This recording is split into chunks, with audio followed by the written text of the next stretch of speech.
everybody's having a great Black Friday. They hit me with the pause due to poor connection as soon as it started. I don't know how that's possible. I wasn't even connected yet, but hope everybody's having a great Friday. Had a good Thanksgiving holiday, whatever you did with it. Let me make sure I got my link posted here, and we're gonna get into it. We're gonna have a Q&A here today, and if it's not a lot of questions, that's okay because of course, I always got material ready. So even if there's not questions, I'm still prepared. So I hope everybody's having a great. What's going on, everybody? As y'all checking in, tell me your name and location as y'all coming into the live. You're checking in on Instagram. If you're checking in on Facebook, Facebook tends to not be as active as Instagram. So if you're checking in on Facebook, you can shout yourselves out too, even though y'all might be watching this way after I actually recorded it. But either way, you can still shout yourselves out. It's all good. I hope everyone's having a great day. Somebody asked, what's the subject? It's right there in the title. So as y'all coming in, shout yourselves out in the comment section. Tell me where you're checking in from. For those of you who don't know who I am, my name's Dre Baldwin, former 9-year pro athlete, author of 33 publications that many of you call books. I've done 4 TED Talks. I've created this whole brand and framework called Work on Your Game, where I translate all the stuff that I learned in sports, translate it to the business world and everyday life to help you do 3 things and 3 things only. Perform at a higher level, do it consistently, and reap the rewards. In other words, make more money in your business or get more of whatever it is you're trying to get from your business. What's going on, Flawed Worshipper? Lionel, who's checking in. All right, today, really what we're going to talk about is I want to take some questions. I always take questions. I would love to do like an open Q&A, but it'll probably have to be people who already have some questions ready before I can do that all the time as a full Q&A. But if you got a question, really what I want to talk about here today is how discipline challenges are structural challenges and how all your challenges with discipline is actually a challenge with structure and the way that you have things organized in your life and in your business. This is not just I want everybody to understand, this is not just a business topic. So even if you don't consider yourself an entrepreneur or you don't want to be an entrepreneur, if you work a job and you're cool with working a job, I want you to understand that you still need structure. You still need to put a structure with how you're doing things at work, because depending on what kind of job you have a career, usually there's some leeway in the way that you do things in your career. As long as you get things done, then your job will continue to pay you. Now, when you have a job but not a career, then maybe they might just tell you do it this way and we don't care what you think. But when you have a career, usually you have some leeway. You can pretty much get things done however you get them done, as long as you get things done. And that's where the value of structure comes into play. Cug Fitness, I appreciate you checking in from California. And what we're going to talk about today, again, is how discipline challenges are actually structural challenges. My Black Friday offer is 3 of my courses: 30 Days of Discipline, ASAP Confidence, and 25 Hours. That's my discipline, confidence, and time control courses all in one bundle. You can get all of those by going to workonyourgameuniversity.com/BF. It stands for Black Friday. That's workonyourgameuniversity.com/BF.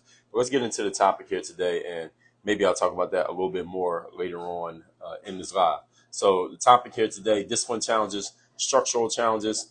I want you to understand that anytime somebody says that they are not focused, or you haven't been persistent, or you haven't been following through on the stuff you're supposed to follow through on, or you're not as disciplined as you need to be, these are all different forms of the exact same challenge. These are not different things. They're all the same things. The actual challenge for everybody who has any one of these challenges is actually none of these. None of these is the real issue. And this is why this pause due to poor connection. I keep getting this pause due to poor connection on Instagram. I've been getting this the last few times I went live. But anyway, I want y'all to understand that the reason why people continually have problems with what they think is a lack of discipline, or they're not as focused as they need to be, or motivated as they need to be, or not as consistent as they need to be, is not because you are lacking in any of those abilities. It is because you are trying to solve the wrong problem. And this is something I talk about all the time. I got a podcast, by the way, for those who don't know. It's called Work on Your Game. Look it up on all your favorite apps, podcast apps, Apple, Spotify, SoundCloud, all of those. And my show comes out every day, by the way. There's a solo show, comes out every day. It's about 20 minutes each episode, 20 to 30 minutes each episode. You can listen to it on your way to work every day. Put it on 1.5, 2x speed if you can listen, if you can keep up that fast. And you can listen to it every morning before you go to work, every day. And the thing is, here's the thing, the reason why I'm bringing this up. If you are solving the wrong problem, folks, even if you end up getting the answer, you're still going to be in the same spot. You're still going to keep having the same problem over and over again because the problem that you solve is not the actual problem that you have. So if you think your problem is I need to be more disciplined, well, what do you do to become more disciplined? Somebody give me an answer in the comment section. If you feel like, any of you who has ever felt like you needed to be more disciplined, what did you do to actually solve that issue? Anybody who's watching this right now, even if you're watching on replay over on Facebook or Instagram, I might come back through the Instagram comments and see this. If you ever felt like you were not disciplined enough and you wanted to fix that, what did you do? What was your approach to solving that problem? Or if you felt like you weren't focused enough, or if you feel like you were inconsistent, or you felt like, let's just go with those three. If you ever felt like you were missing discipline, consistency, or focus, what did you do to fix it? I want to know what people's answer to that is, because and I don't even know what anybody's going to say here. I don't have anybody planted in the audience to tell me something to set me up to sound good, because I know the answers that people come up with to these questions, because I hear them all the time, people saying that they have these challenges. And what I'm trying to help you all understand is that often people are solving the wrong problem. And the problem with solving the wrong problem is that, again, you're still going to keep having the same problem. So that's what we're going to address here today. So while I'm waiting all right, so one answer is Al-Majid says work harder. That's one that comes up all the time. I need to get better at working harder. I need to put in more effort, wake up earlier, stay up later, just try harder, give more energy, put more energy forth. And listen, there's nothing wrong with working hard. I'm not here to tell you that hard work is a bad thing. I mean, I got a book right there above my shoulder called Work on Your Game. So there's nothing wrong with working. All right, working hard is not a bad thing, but I want you to understand that working harder is not the solution to your problem, simply because there's a limit on how much hard work anybody can do. All right, at some point, you've given all you can give when it comes to hard work. That is not going to be the solution, but I understand why you gave that answer, because this is what we've been taught.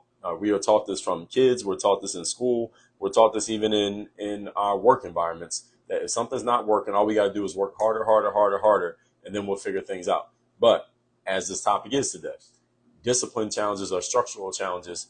If you're not getting the outcomes you want, often it is not because you're not working hard enough. It's because you don't have things structured in such a way to make the result that you want occur. So in other words, you're driving, but the navigation has the wrong destination. So no matter how fast you drive, so it's kind of like if somebody's driving and they got the wrong directions to get to the wrong location, and they're not at the location they want to be at yet. So instead of asking themselves the correct question, which would be, do we have the right directions to get to the right destination? Instead, what people do is press harder on the gas pedal. Let me just drive faster. You're going to end up in the wrong place sooner. All right, that doesn't solve your problem. What you need to do is get to the right place. The challenge for many people is that they don't even know what question to ask. So we default to what we know and what we are comfortable with, and especially in Western society, and especially in the United States, because this is just part of the culture in the United States, is just whenever something's not working, all we got to do is double down on effort. Let me just work harder, get more motivated, get more inspired, get more hyped up. And we just double down on effort. And this is a bad formula for achieving outcomes. Unfortunately, this is what a lot of people have been taught. And this is why a lot of things don't work for people, is that anytime something's not working, they just put in more effort. So Al-Majid, I'm glad you put this answer in, because this is everybody has that answer. Or you're the one who said it, but everybody has that answer. So Prep Dollar says, working on my imperfections. What exactly does that mean? So my question was, if you feel like you are lacking in discipline, focus, or consistency, what do you do to solve it? And you said working on your imperfections. Tell me what you mean by that. Working on your imperfections. King Jean said, feeling like I'm wasting time even though I don't have nothing to do. But is that an answer to my question? My question is, what do you do when you feel like, so anybody else who came in since I said this, when you feel that you are missing discipline, consistency, or focus, what do you do to solve the problem? I want to know what your answer is to that. Anybody here who has ever felt like, or if you feel right now that you are not as disciplined, as confident, or as focused as you want to be, what do you do to actually address that? What do you do to fix that issue? I want to know everybody's answer to that question. So if you're watching me right now, put it in the comments, Facebook as well. Put in the comments what you do when you are lacking discipline, consistency or focus? Because I know what answers people come up with because I see this stuff every day. So that's why I'm talking about what I'm talking about. Somebody said my offhand is weak. Focus on ball handling skills on my offhand. What's that have to do with the topic? You talking about basketball? This is not a basketball topic. Prep Dollar, who left that last comment. But anyway, I'm gonna go into my points here, and I'm gonna answer more questions on this as more people come in. So the first thing is, and posted this on my reel earlier today, that anybody can be disciplined when you set things up to make it easy for you to be disciplined. All right, anything that you're disciplined at, and everybody's disciplined at something. Everybody who's watching this, there's something that you're disciplined at. You might not be able to identify it consciously, but we're all disciplined at least a thing or two. And the reason why we're disciplined at things is because it's set up to make it easy for us to be disciplined. So, for example, I got a podcast. I already told y'all. I call mine a masterclass. It comes out every single day. The reason why my show comes out every single day is not necessarily because I'm just this super disciplined individual. I am a very disciplined individual, but I'm going to explain to you where that comes from in a moment. The show comes out every day not because of my discipline. The show comes out every day because I set it up to make it easy for me to record every day. All right, that's the reason why my show is able to come out every day, because I set it up to make it easy for me to do it. Now, if it was very hard and I had to if I had to go through like a 40-step process in order to record my show every day, the show probably wouldn't come out every day because that's too much. We call that friction. The more stuff you got to do in order to achieve an outcome is called friction. And when there's a lot of friction in the process, usually that process will not be duplicated simply because there are too many moving parts. It's too hard to get it done. When you reduce the friction in the process and you make it easier for you or anyone else to do it, then it usually happens more consistently. Why? Because of human nature. Human beings, all of us are naturally lazy. All of us are naturally lazy. In other words, the way that we are set up as human beings is that we want to conserve energy. We want to use as little energy as possible. This is all humans. Now, some people want to conserve more than others, but we all, on some level, scientifically, we want to conserve energy. So this is why you want to reduce the friction in any process that you have such that it makes it easy for you to execute on that process over and over and over again. So one of the reasons that my show comes out every day is because I've set up a process. Notice my wording here. I set up a process that makes it easy for me to do it over and over and over again. So it's easy. So when you see me do those reels on IG or on Facebook with the whiteboard, I've set up a process that makes it easy for me to do those, I'm talking about every part of it, whether it's the ideas, how I put the points on the board, how I say it, how I record it, how I post it, all of those things. I'll come up with a process that makes it easy for me. It might not be easy for you, but it's easy for me to do it. And that's why I can do it over and over again. Let me see a couple comments here before I continue what I'm saying. So Yania said, just be still and think about it. So Yania, my question is, if you're lacking discipline, consistency, or focus, your solution is to just be still and think about it? Now, let me ask you a question. Let me ask you a follow-up to that. How has that helped you actually achieve the outcome? So if you're not being disciplined at something and then you get still and think about it, how does that solve the problem? You're thinking about it and you're being still, but what's that going to do for the actual issue? So let's say your problem is you're not recording your podcast, or you're not writing your book, or you're not going to the gym, or you're not taking care of your money, or you're not running your business. You're being still and thinking about it. The problem is still there. So how is that solving your problem? It's an interesting answer, but I want to know why that's your answer. Always Training says, put that old Periscope video, the I'm the Best episode. Yeah, I remember making that video. It's on YouTube now also. So let's say you do that. So if you're not disciplined, consistent, or focused, how does that actually solve the problem? I'm glad y'all giving me these answers. None of these is the accurate answer, but I'm glad y'all giving me these answers because it actually is proving a point that I'm trying to make, because this is how we've been trained. And all of y'all, most of you probably don't even know each other, but all of you giving different forms of kind of the same answer, which is you need to go into your head and get yourself more locked in, motivated, excited, hyped, still, deeper thinking, all of these things. This is what we've been taught. Our culture in the Western world, especially in the United States of America, has taught us that anytime we're not getting the outcome that we want, the solution is we need to go into our heads and get more motivated, hyped up, excited, believing in ourselves, All of these things, right? And if we do more of that, then we'll get our outcome. So anybody who's watching this right now, if you're not getting the outcome you want, one of the default things that we do is try to figure out how do we get ourselves more mentally locked in, motivated, excited, hyped up, etc., etc. None of these is the right answer. This is why everybody knows about that. I mean, how many motivators do you see on Instagram and Facebook and YouTube and TikTok every day? There are thousands of them. All right. And some of my material you call motivational. I used to put out a video called The Weekly Motivation. I did it 400 Mondays in a row. So listen, there's value in motivation, and there are plenty of people offering motivation. The question then is, if there are so many people offering motivation, and there are so many books and posts and memes and reels and YouTube videos on motivation out there, why is it that if people think this is the answer to their problems, why do people still have a problem? Shouldn't everybody's problem be solved? I mean, given all the motivation we got in the world these days, why does anybody have a problem? If all you need is motivation, I mean, there's plenty of it. If all you need to be successful was just more motivation, there's plenty of motivation out there. There's a YouTube channel I was looking at. I forget what it was called, Motivational something. And I actually like their videos. I will listen to their videos sometimes because they take some old stuff from people back in the day and they make little compilation videos. I like those videos. I actually listen to them because it reminds me of stuff that I need to remember. And it keeps me focused and locked in sometimes. But at the same time, I want y'all to understand something. That's not the key to creating success. That's not the key to me making more money in business because I got motivated. All right. That's not the key to me, getting to the gym more often because I got motivated and excited, because those things they're not duplicatable. That's the problem with this. And let's see what are the answers that I got here.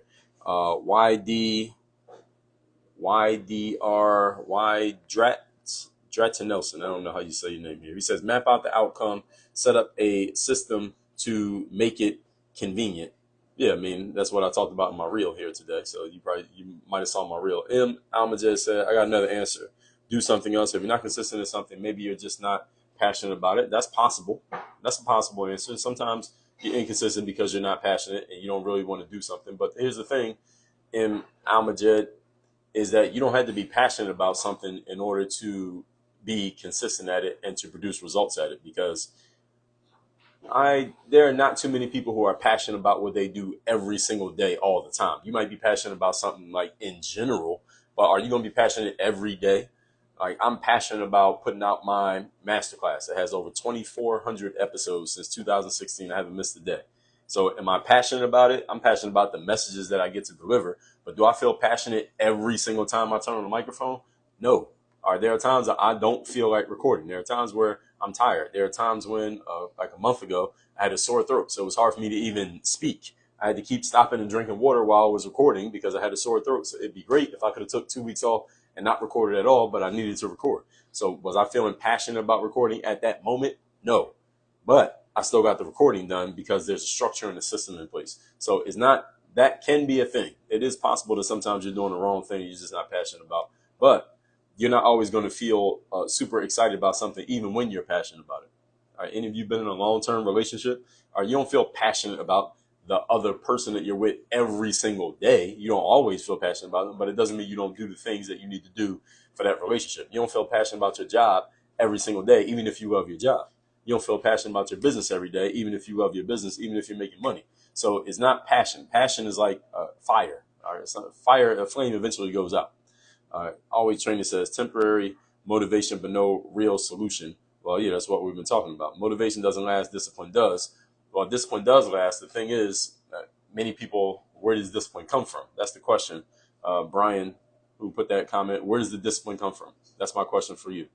How do you get discipline if you don't have it? King says, I get back on my routine, work on maintaining it, but just doing it every day, no matter how I feel. Well, if you're already doing that, then you wouldn't have an issue with discipline.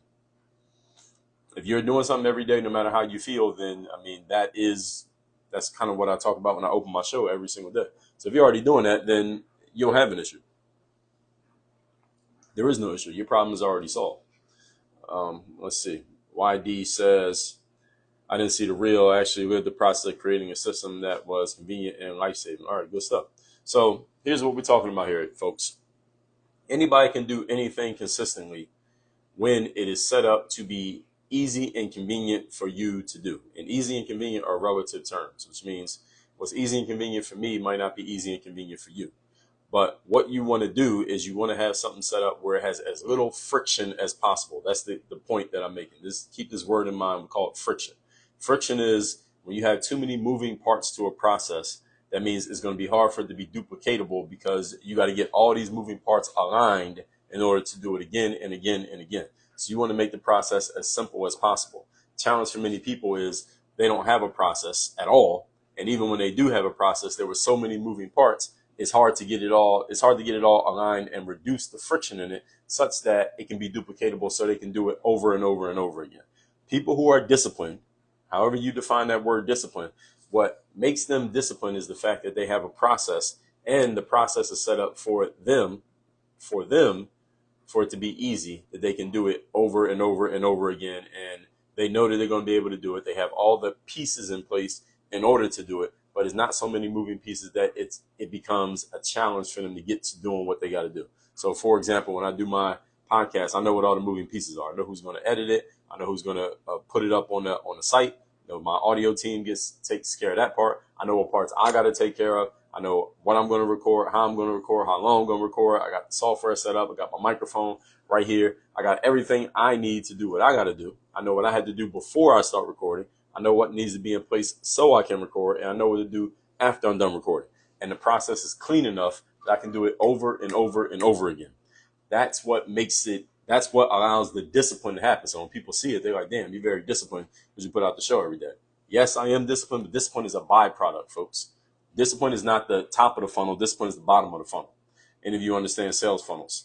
The way the funnel works is a bunch of stuff goes in the top, and then a few things come out of the bottom. All right, everybody knows what a funnel looks like, right? It's wide at the top, small at the bottom.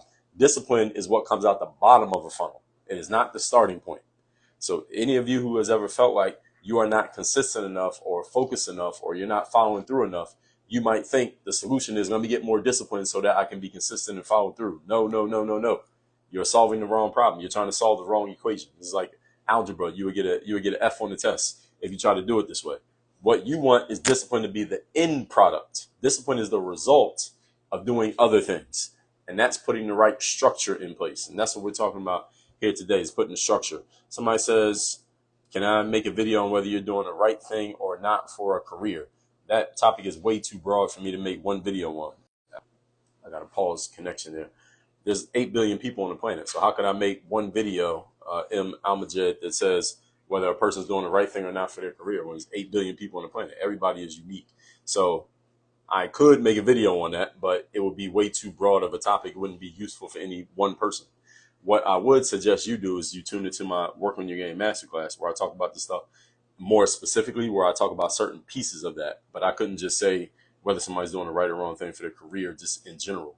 That's way too wide of a topic. Anyway, I'm still on the first point here. We're talking about here how a discipline challenge, folks, is actually a structural challenge. A discipline challenge is not a mindset challenge.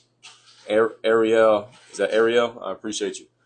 A discipline challenge is not a motivation challenge. If you are not disciplined, folks, it's not because you lack motivation. It is not because you are not working hard enough. It's not because you haven't thought about it enough. It's not because, what's the other things people say? You're not focused enough. You're not excited enough. It's not because you're not passionate about your career or whatever the thing is. All of those are things. I hear these every day from people when they think their lack of discipline is because of one of these things. And this is what I'm talking about when I say you're getting the right answers to the wrong question. Many people are getting the right answers to the wrong question. And then they feel like they're making progress because you went and got an answer. You're like, oh, I'm not disciplined. Let me get more motivated. Oh, Dre, I love your video because it motivated me. The problem is you solved the wrong problem. All right, so if you solve the wrong problem, it doesn't matter. It's kind of like when I played sports. Well, I still do sports, but when I play sports professionally, let's say if my knee was hurting, I might think I need to do something for my knee, right? Let me go get my knee looked at. Let me put some ice on my knee. Let me put on a knee brace. When the problem wasn't really my knee. The problem was my hip was out of alignment or my hamstrings were weak or something was wrong with my ankle. So because I had an injury in one of those other areas, they call this the kinetic chain. And if you know anything about fitness or kinesiology, you notice that if one area of your body is weak, then what happens is the other areas make up for it. They do extra work to compensate for the weak area. So if your ankle is bothering you, then your knee has to work harder to make up for what the ankle is not doing. So then your knee starts bothering you because your knee is working harder. And then you think, oh, I got to do something for my knee because my knee's hurting. But the problem is not your knee. The problem is your ankle. So this is what happens with people when you're solving the wrong problem. You're focusing on your knee when there's nothing wrong with your knee. Your knee is just working harder than it's supposed to because your ankle's not doing the ankle's job. But if you don't realize that, then you're gonna be trying to solve the problem that is the wrong problem. So you go get all this stuff done to your knee, and then you go back out there and work out again, and 2 weeks later your knee's hurting again because you solved the wrong problem. And here's the issue, folks. Here's the crux of all of this. The reason why many people make this mistake, and they do this over and over again, and many people go through their whole lives, their whole professional careers, making these same mistakes over and over again. And here's why: is because you are assigning an unqualified person to identify your problems. You're assigning an unqualified person to diagnose your issues. And guess who that unqualified person is? Anybody know who the answer is? There's one unqualified person who you should never assign to diagnose your problems. That unqualified person is you. I'm gonna take another sip of water because I want that to sink in, and then I'm gonna explain what I mean by that. You are unqualified to diagnose your own problems. Any of you ever heard of a doctor who performs surgery on themselves? Any of you ever seen a barber who cuts their own hair all the time? I mean, they might do a little touch up, but barbers don't cut their own hair. Do hairstylists do their own hair, females? For the most part, no. Why is this?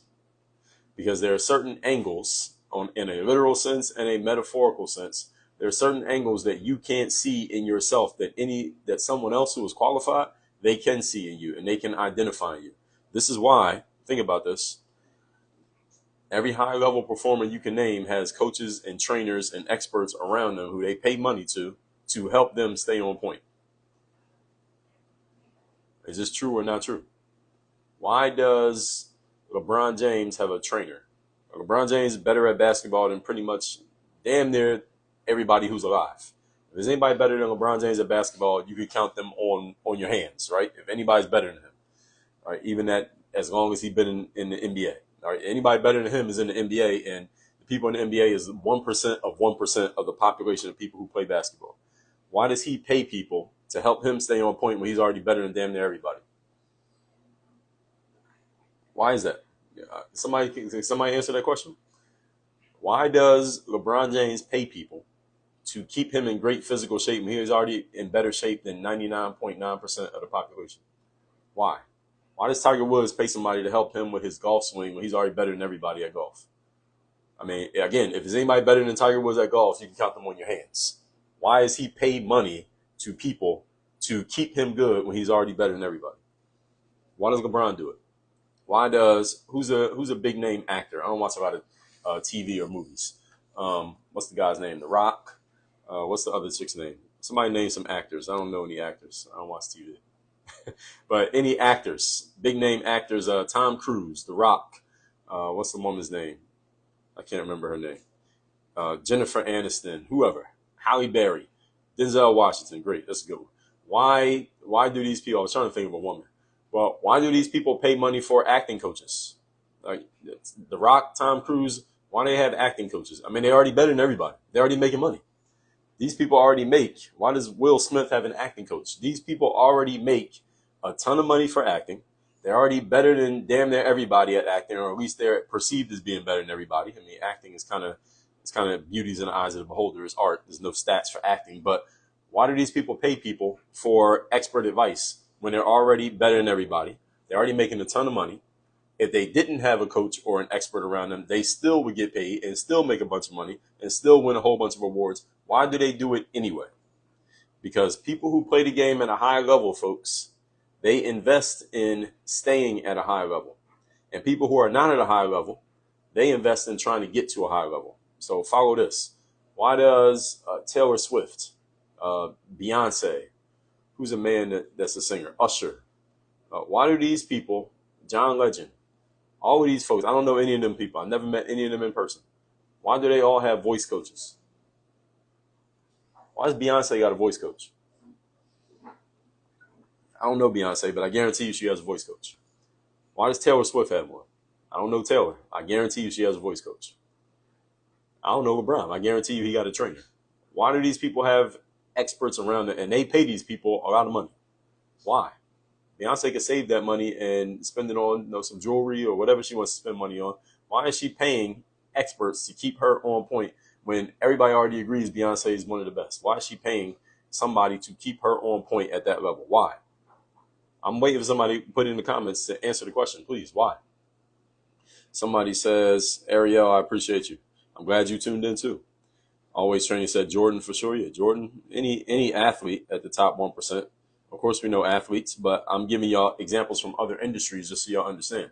So every professional athlete, and I'm talking about pro athletes, just to say the people who you know about who are on TV, football, basketball, baseball, hockey, tennis, golf, all of these people pay trainers. Everybody who makes money, if you look up the PGA Tour money list, that's the golfers. You look up the money list, I mean the top 100 people who made money in the past year of golf, every single one of them has a coach. Every single one of them has a coach. You look up the NBA. How many players in the NBA? 450 players in the NBA? Is there a player in the NBA who doesn't have a trainer? They all got trainers. Now the trainers are famous now, right? All the NBA players got trainers. The WNBA players, they probably got trainers. And all the top actors, A-list actors that you can name. I don't watch TV or movies, but those of y'all who watch TV or movies, think of your favorite actors and actresses. They all have acting coaches. Your favorite singers. Who's some people who sing? Beyonce, Taylor Swift, Bruno Mars, Usher. All your favorite singers. All of them have voice coaches. Your favorite performers who do like the dances, when they do their shows, they dance like J-Lo and Beyonce. And I remember when Puff Daddy had Making the Band, and he had, I forget that woman's name, who would come in there and do the choreography for the dancing. Those are coaches. Those people are coaches. Common is guidance and push from a different view. Well, you can get guidance and you can get push from a different view from some bum on the street for free. It's not just a push from a different view. It's because you want someone who has expert insight, who can show you what you cannot see on your own. It's not just a different view.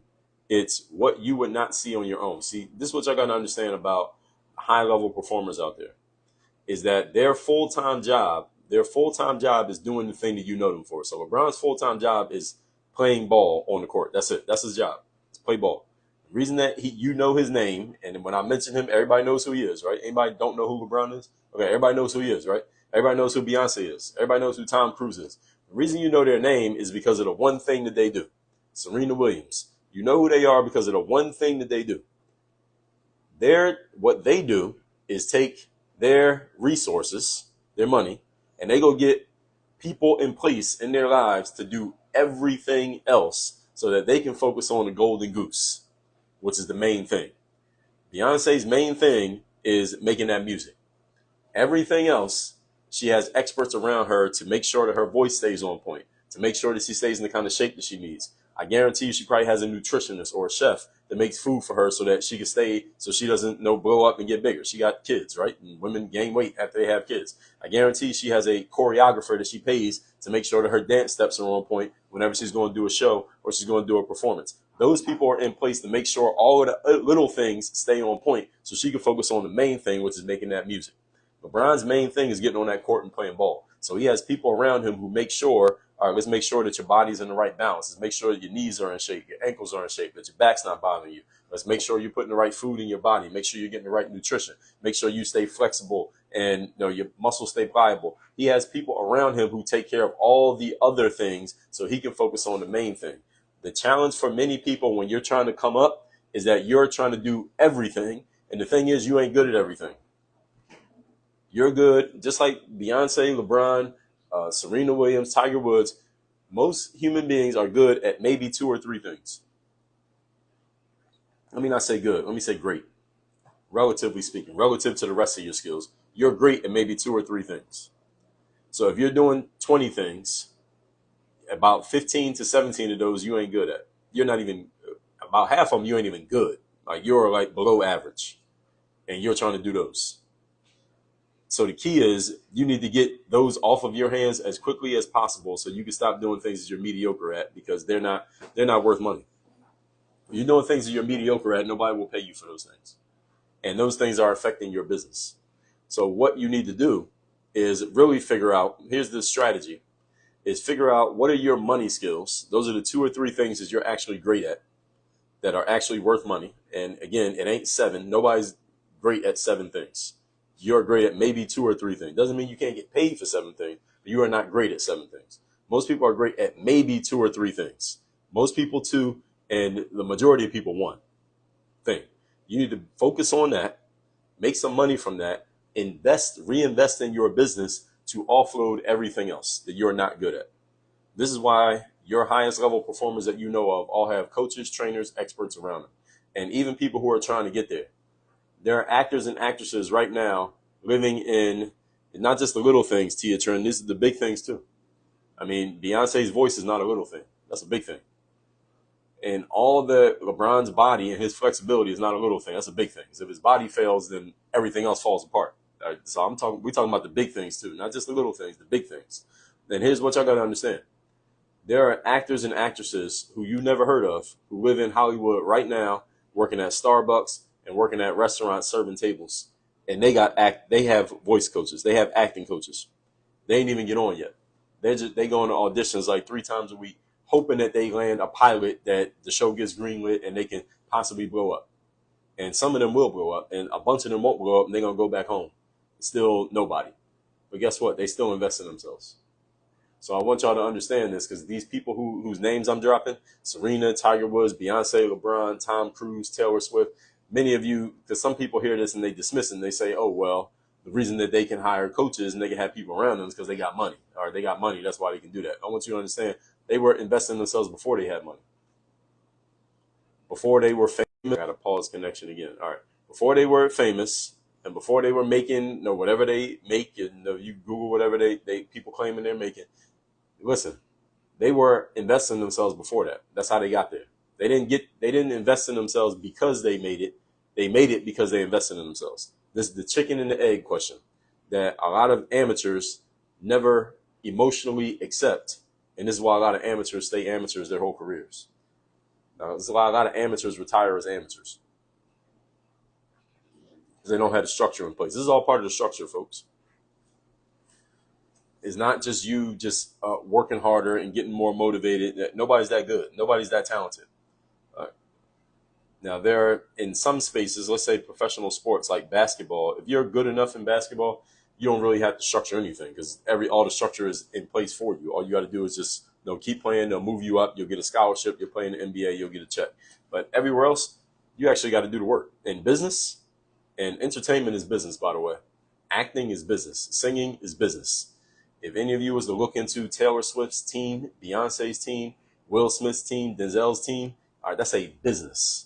Now, basketball is a little bit different. Basketball, football, baseball, they're a little bit different in that the structure is already in place. In business, there's no structure. You got to make your own structure. And if you don't have the mindset to do that, your business will fall apart before it even becomes a business. This is why the structure matters. So even though we're talking about discipline here, what we're really talking about is structure. And structure makes it easy for you to do things. So let me move on to the next point here. We're talking how discipline challenges are structural challenges. The second point is this. Many people fail with discipline because you don't have a structure set up that makes your discipline easy for you. And that's why you're not disciplined, because you didn't set the structure up. See, structure results in discipline. Discipline is a byproduct of structure. So structure is like the mom and the dad, and the discipline is like the baby. It's not the other way around. You don't get discipline and then you have a baby of structure. No, you get structure and the baby is discipline. This is why many people can't be disciplined, because they think they need to do it one way, but you actually got to do it another way. Motivation has nothing to do with any of this. So shout out to all the people making motivational videos on YouTube and Facebook and all of that, and the memes. And listen, I make some videos that people get motivated by, but the point is the structure comes first. When you put the structure in place, then the discipline is easy. See, I can tell you how to make discipline easy, but we got to structure things right. So if you're trying to get motivated so that you can be disciplined and then you can have structure, well, no wonder it's not working. All right, how long have you been trying to do that?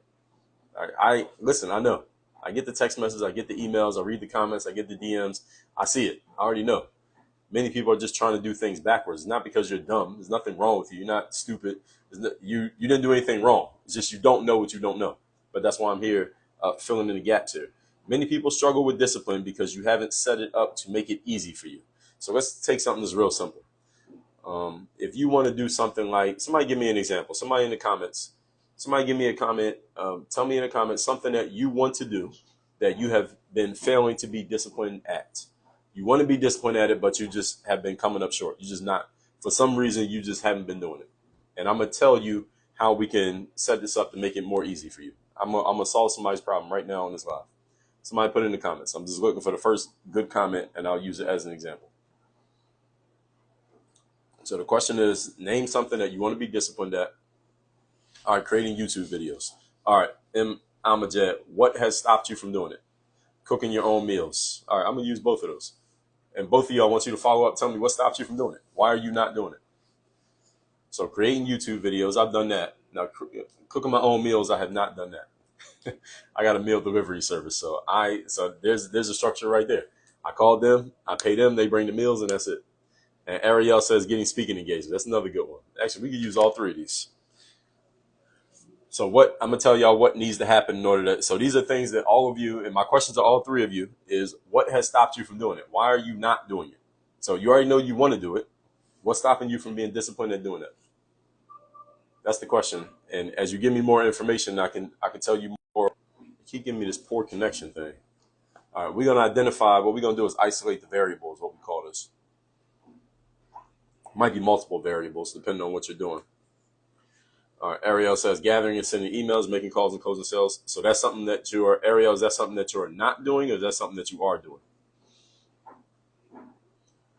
And while I wait for Ariel, we're going to go through all three of these. So M. Almajed says creating YouTube videos. So you have been undisciplined at creating YouTube videos. So let me tell you, first of all, the structure for making your videos. First of all, you had to figure out, and I don't know this, but just to give you a broad view here, is big picture view is, you want to make it, first of all, you got to figure out what your process for making videos is going to be. Are you making simple types of videos every single time? Are you making videos like this, where you're like sitting there and just talking? Or are you making videos with a whole bunch of B-roll? Are you, driving around? Do you need multiple people? How many people do you need in each video? How much editing has to be done? Who's doing the editing? Do you need background music? You got a bunch of B-roll footage. Is it your footage? Is it somebody else's footage? How long are your videos? We want to figure out what all these elements are, and then what we would do is put a structure and a system in place for every single one of these pieces, such that when it's time for you to record, you already know everything that's going to happen. There's a song that Drake had on one of his albums where Lil Wayne was talking at the beginning. Lil Wayne was like, man, I'm not going into the studio until I got a situation. I got to know who's going to be on the hook. What's the song going to be? What's the structure? I'm going in the studio with clips, ammo. What was Lil Wayne saying? Lil Wayne was saying, not in so many words, not as articulate as I'm saying it, but he was saying, I got to have a structure. I'm not going into the studio until I know what I'm going to do. I don't go into the studio and just randomly do stuff. That was what he was saying in that little clip that was on that song. The song was called, what was the name of that song? Star 67 on Drake's album called If You're Reading This Is Too Late. So that's the thing with the YouTube. M. Almajed, I'll wait for you if you give me any more feedback. Cooking your own meals. So Nestor Alvarez. So I remember I was cooking my own meals back then. It was about 10 years ago. And I just moved into a new spot. I came from overseas. I moved into a new spot, not far from where I'm at right now. And I went to the grocery store, bought some food, cooked it up, ate my meal, and I said, man, I can't do this anymore. That's what I immediately said. I said, I can't do this anymore for several reasons. Number one, to cook my own meals, I got to go to the grocery store and buy groceries. Number two, I got to figure out what recipes I'm going to make, and I don't know a bunch of recipes. Number three, I got to go find more recipes. Number four, I got to go to the kitchen and actually cook food every time. Number five, I got to have all these groceries in there, and I got to keep going back to the grocery store to buy more stuff. Number six, I'm not that good of a cook, so I got to get good at cooking. I said, this is too many moving parts. This is too much friction. I'm not doing this anymore. I heard that there's a thing called a meal delivery service. Let me find one, and let me start hiring them. All I got to do with them, now look, I just gave y'all 6 points, right? For me to make meals, I had to do 6 things.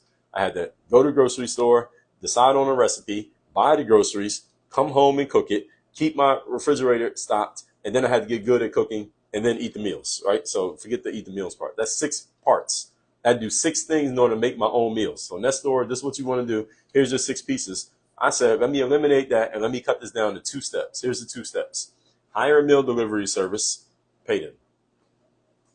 You see how it's less friction? You see how I reduced the friction in that process? I went from a 6-step process to a 2-step process. And it's really a 1-step process because if I hired them, that means I'm already paying them. So it's really 1 step. 1 step, pay them money. The second step is they bring the meals, knock on my door. I put them in the refrigerator, take them out, put it in the microwave or the toaster oven, heat it up and eat it. That's what I do to this very day. Look at my Instagram story. You'll see my meal from this morning or from this afternoon. And you're going to see my dinner later on tonight. I changed it from a 6-step process to a 1-step process. That's what we call reducing friction. Now, I'm not telling you need to do that, Nestor, because you said you want to cook your own meals. So what you need to do is all 6 of those steps, and you need to systematize these 6 steps. There's nothing wrong with having 6 steps, as long as you're willing to execute all 6 steps. I personally was not willing to do that, so that's why I quit that job and got myself a different job and said, let me just hire a meal delivery service, let them do the work, because I didn't want to do that. So Ariel, so you said gathering and sending emails, making calls and closing sales. Ariel, you using the CRM? So CRM is where you keep all your contacts organized. I posted on my story earlier today about a CRM where we sent out over here and Work on Your Game, where we sent out 30 follow-ups today. 30 follow-up emails we sent out today to 30 different leads that we've been going after, whether it's speaking, consulting, affiliate deals, partnership, joint ventures, or media appearances. 30 follow-ups today. And we still got over 400 follow-ups that we still are going to catch up on. And I'm not telling you that to impress you, but to impress upon you that we got a system for doing that. We know what we're going to say when we follow up. I was just talking to someone the other day. I was just talking to Aswan the other day. And all right, so just the other day, I was just telling him, like, when we follow up, if I send a follow-up email to somebody, I already know what the email is going to say. I already got it written out and everything. All we do is just plug in. All the stuff just plugs in automatically. I only have to type anything. When I send a follow-up email, I don't have to type anything. It's already got the template set up. So you set templates up for that kind of stuff. You set up your system to do that, and you use a CRM to do this. This is not, you shouldn't be doing this via like in your head or on a spreadsheet. You set up a CRM. There are systems. We call this software as a service. There's plenty of softwares out there that will do this for you, but you got to do the legwork to set this up so that the follow-ups happen automatically. This is not something that you have to think about. So when I said I sent 30 follow-ups, it's not like I sat down and wrote out 30 emails. No, all I did was go click, click, click, click, click, click 30 times. Done. That's all we had to do because we set the system up already. We did the legwork months ago, so now it becomes easy today. That's when we talk about strategies and systems. At my next event, Work on Your Game Live, we're going to be talking about all of this, by the way. If y'all didn't know, I got an event coming up in February. February 3rd and 4th is a 2-day event where all of this stuff that I'm talking about now, I'm going to be explaining to you exactly how we do it, exactly how you can do it, and answering your questions directly in person in Miami. So M. Almajed says, it's a little exhausting. Every time I make a mistake, I re-record the video and I make a lot of mistakes. Okay, so that's a process thing. And it depends on what you consider to be a mistake. And also, the better you get at it, the quicker you'll be at doing it. So when I do my videos now, it's all one take. So that's a skill thing. So that is a little bit of a skill thing. Also depends on what you consider to be a mistake. Also, like, how much are you talking? What's a mistake to you? No, I know a lot of people who would make YouTube videos, or they were trying to, and they would stop because they like flubbed one word, and then they would get kind of like flustered, and they were like, oh, I got to stop, I got to start over. And to do like a 2-minute video, they had to do like 10 takes. I would suggest to you, Almajed, stop doing that. Don't do that. If you mess up on a word, just keep going. If I mess up on a word when I'm doing a video, I just keep going. I just keep talking. Nobody cares that you messed up. Like, how much are they paying for the video? All right, just keep talking. That's what I would say for you. So Ariel says, not doing those things because I'm not prioritizing it. Okay. So here's one of the reasons why it's not being prioritized, Ariel, is I'm going to assume by what you're saying here is you may not have a CRM. Do you have are you using the CRM to do your follow-ups, Ariel, for your speaking gigs? So when it comes to gathering and sending emails, making calls, closing sales, are you using a CRM? In other words, if I came to you on, let's say if we met, if I said, come meet me on Monday, and I said, open up your computer and show me every lead that you are supposed to call or follow up with today, and then show me who you're supposed to call and follow up with tomorrow, and show me who you're supposed to call on Wednesday, who you call on Thursday, and who you call on Friday. Could you show me a list of each person that you're supposed to follow up with Monday, Tuesday, Wednesday, Thursday, Friday? Exactly who they are, what happened the last time you reached out to them, their name, email, phone number, all in the same process. And could you tell me exactly who you need to reach next? Working too much and trying to be a great dad and husband. So Ariel, I respect the fact you're trying to be a great dad and husband, but all due respect at the same time, that has nothing to do with this, because you still spend time working, right? You're not being a dad and husband 24 hours a day. You are working, right? I mean, you are a professional. So the time that you spend at work should be doing things that are process driven, so that you don't have to spend all day working, so that you can be a great dad and husband. That's the whole point. That's the point of exactly what we're talking about here. So let's see. Anwar, what's going on? Appreciate you coming in. Ab Hizo says, always in doubt which field to choose. Which field and what? What are you talking about? So Ariel says, yes. Okay, so you have all that stuff laid out. If you got all that stuff laid out, then it shouldn't take you that much time to do this. So I'm trying to figure out what's stopping you from doing it. If you know exactly who you need to follow up with, and you already have your system laid out, then it should just be clicks of a button. But if it's not clicks of a button, that's because the legwork, the back end work hasn't been done yet, as far as what your follow-ups are. So M. Almajed says, I'm the type who gets flustered if I mess up a word. Appreciate the advice. Yeah, don't do that. Don't do that anymore. So that one's a tactical. So what I just gave you there, M. Almajed, that's just a tactical thing. Is that the stopping every time you mess up a word. If I mess up a word when I'm talking, I just keep going. And the thing is, here's what I would suggest to you as well, is slow down when you're recording. And this is something I've seen enough people recording and getting flustered when they mess up a word to give you this advice, is just talk a little bit slower.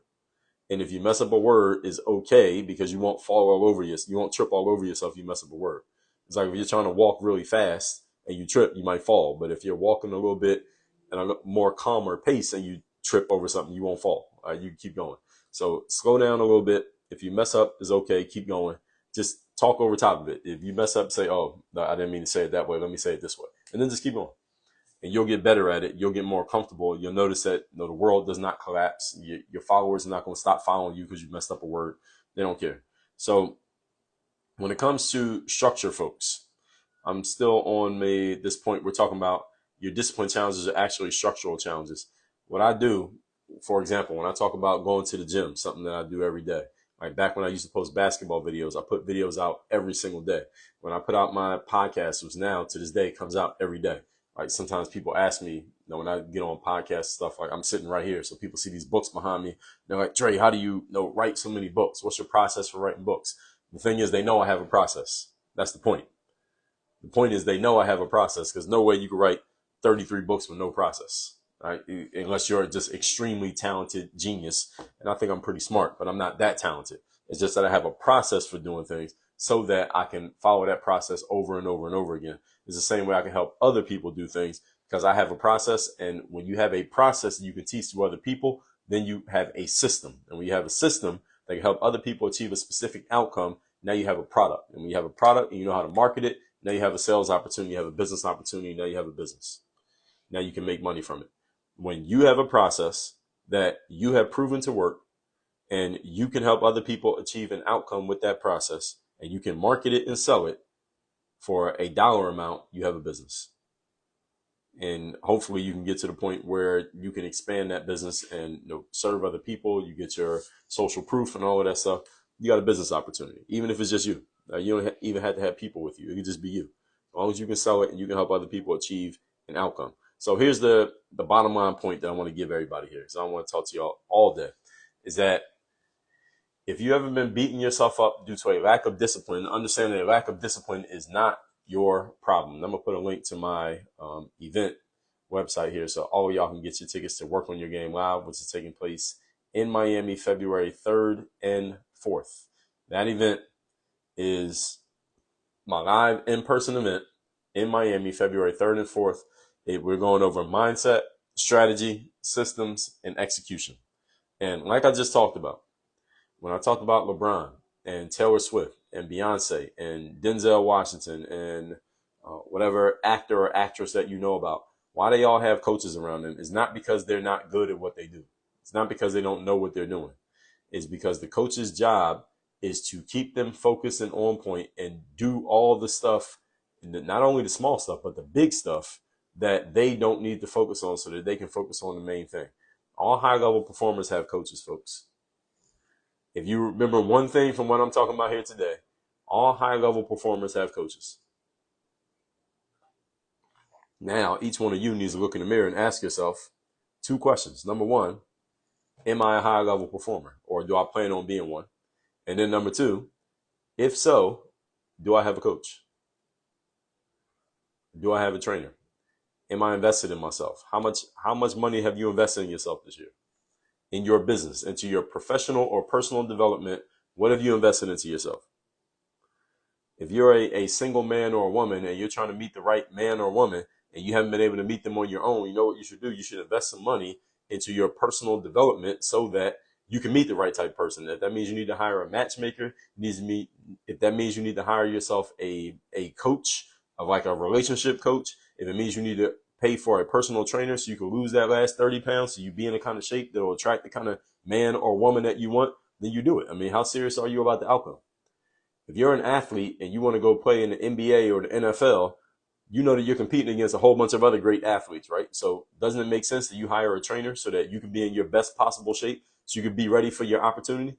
When basketball players come out of college and they are about to go through the NBA draft process, don't all of them go and spend time? They spend several months with a coach, right? Or a trainer. Doing what? Working out every single day, 2 or 3 times a day to do what? To get ready to compete against all the other players who are working out 2 or 3 times a day so that they can get their shot and they might get drafted. Is this true or is this not true? Does that happen? When an actor or actress goes from Michigan or Indiana or Ohio or Texas and they go move to LA and live in some studio apartment with a roommate for 6 months trying to get on in Hollywood, do they or do they not have an acting coach so that they can be at their best possible level of acting so that when they get their shot, they're ready to kill it and they can get on? Does this happen or does this not happen? Somebody tell me, is this right or wrong? Your favorite singer, or maybe not your favorite singer, some singer who you never heard of is trying to get on and they move to Atlanta or New York or wherever the industry is popping off and they think they got a chance. Do they not have a voice coach so that their voice is at its best possible level so when they get that one chance, that one audition, they can impress that music A&R or that executive so that they can get their shot and they can get on and possibly start their career? Do they do this or do they not do it? I mean, is everybody understanding what I'm saying here? Am I wrong about any of this? Business people. Let's talk about business people. When people are running a business, if they don't know everything there is to know about a business, and nobody does when they first get started, what's the smartest thing that most business people do? Why does the consulting industry exist? You know what a consultant is? A consultant is a person who gets paid to go into a business and help a business person do their business better. And the consulting industry is a $1 billion industry. Why? Because business people understand that if I'm going to make money in this business, I should invest in it so I can buy time and achieve my outcomes a whole lot faster than if I try to figure everything out by myself. Let me give you all one other thing that y'all need to understand. It might be more than one, but you're not going to 10x or 5x your business watching fucking YouTube and Instagram and TikTok. They paused me due to poor connection. I don't think Instagram liked that comment, but it's a true comment. I'm gonna say it again. You are not going to 5x or 10x your business, i.e. the number of customers you serve, the number of clients you have, the amount of money that you make. You are not going to 5 or 10x your business. You're not even going to double your business in 2023 if your form of investment is fucking watching TikTok and Instagram and YouTube videos. All right, that's not where the game is at. That's not where the game is at. I ain't saying there's not value on those places. I don't mess with TikTok like that, but I am on Instagram. I'm on Instagram right now. I got videos on YouTube. I got a podcast. I want you to understand that when you're ready to go to the higher level in your business, I don't care what kind of business you do, you need to pull out your wallet or your credit card or your PayPal or whatever, and you need to invest money in a professional helping you get to the next level. Because everybody who's at the next level, I just explained it to y'all, and all of y'all agree with me they all invest money into their professional development. All of them do. All your favorite athletes, all your favorite entertainers, all your favorite singers, all the high level business people you know, they all invest money into their growth. All of them. So how are you? So all of them are investing money into their growth, but you're going to watch YouTube and TikTok, and that's going to get you where you need to go. Really? Tell me, make that make sense to me. The question is, what's better, focus on one thing or try different things? Well, if you're not sure what you want to do yet, then you want to try things till you figure out what you want to do. To answer that question. So again, this is a very important point that, and listen, some of you are going, this is going to go in one ear and out the other. Because I was just tweeting with, what was the guy's name? Scott this morning. I was on Scott Clary. He runs a company down here in South Florida. I was on his podcast about a year or so ago. And I asked him, what's his mindset around that? Like when it comes to people investing in themselves, do you try to talk sense into people who don't have the mindset, or you just only focus on people who already got the mindset? He said he tries to talk to people who might be open to it, but people who ain't open to it ain't really going to change their mind. And a lot of people who are going to watch this, either watching it or going to watch this, a lot of you have been conditioned to this idea that, oh, well, everything I need is on YouTube and Instagram. No, it's not. Because if it was, then how many people get on YouTube and Instagram every day? All right, why are most of them doing nothing? I mean, if you really think about it, how is it that there are so many people logging on to these apps every day? Most of them ain't got nothing going on. So if all the information that you needed was on these apps, then that doesn't make sense. Make it make sense. Why do people pay money to go to conferences, hire coaches, hire consultants, join paid masterminds if all the information that they need is available for free? Are they just dumb? Are these people who are making 2, 5, 10 times more money than you are making, are they just not as smart as you? So they're giving away money that when they can get the information for free like you do on YouTube? I mean, make that make sense to me. Somebody help me make that make sense. Somebody says scared money don't make money, gotta spend it. It's not even spending, it's investing. See, when you spend money, you don't get it back. When you invest money, you make it back. We're talking about investing in yourself. Is a big difference between spending and investing. Spending is you buy something, and I mean that's pretty much it. Like I go to CVS and I buy some candy.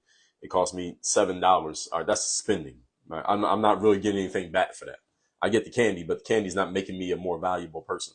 It's just an indulgence. But if I invest, if I pay money to go to, I went to a conference in, when was that? This past September, I went to a conference. All told, I spent about $4,000 at that conference between the ticket, the hotel, the travel, and whatever I bought there. That was about a $4,000 investment. Why would I spend $4,000 to go to a conference if all the information is on YouTube? It's not on YouTube because that's an investment into my business. I'm gonna make more than $4,000 back from what I learned and the experiences I made and the connections that I made and the relationships that I built going to that event. This is the mindset, and it's not about the money, folks. It's not about the dollar amount. So you don't have to spend $4,000 to be a business person. It could be less than that. It can be more than that. It's the mindset of understanding that if you want to play at a high level, you got to do what high level people do.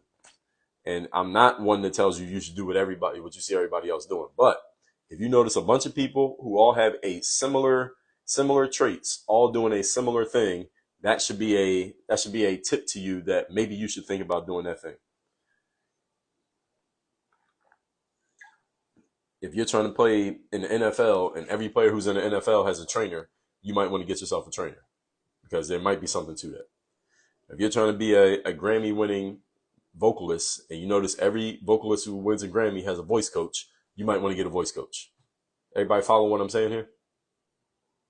So sometimes you got to think about that. You notice that every person who's in the speaking business, who's booking a whole bunch of speaking gigs and they signing a whole bunch of coaching clients, they all have written a book. You might want to write a book. All right. Sometimes there's some commonalities between people who are playing at a certain level that you should probably not ignore because sometimes that commonality is a good thing. You notice that when there's a red light, people stand on the corner and wait for the cars to stop going before they cross the street.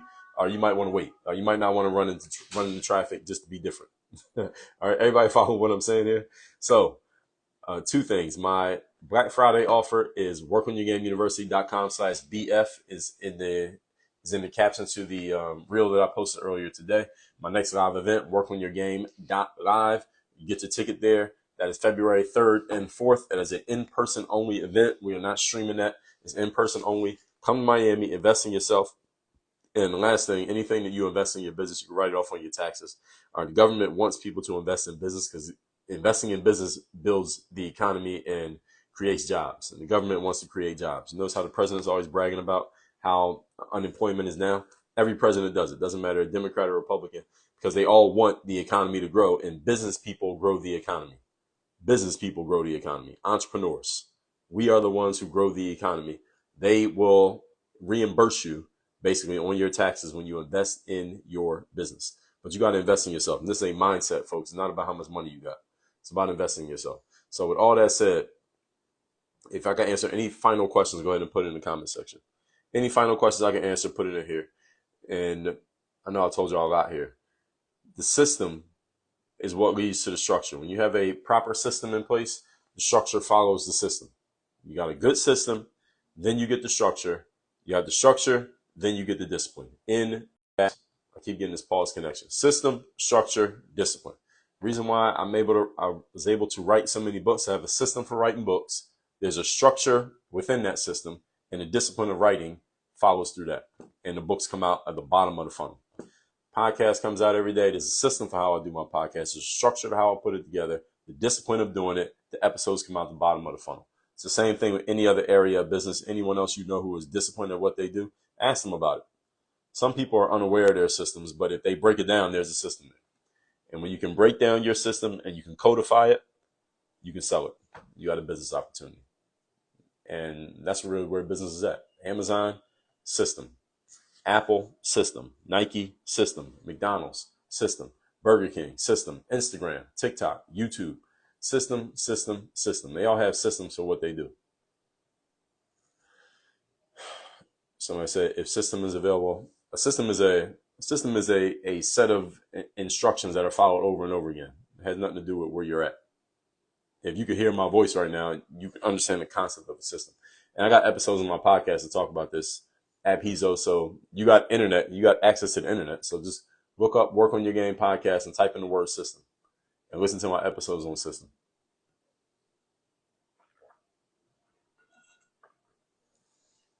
Remember that everything I'm talking about here today is a mindset. It is not a matter of where you're from, what resources you have or don't have. All of those are excuses of amateurs. Those are amateur excuses. So nobody who's listening to me today should be saying any of that ever again, if you were listening to what I was saying here today. All right, so everybody, y'all have a great Black Friday.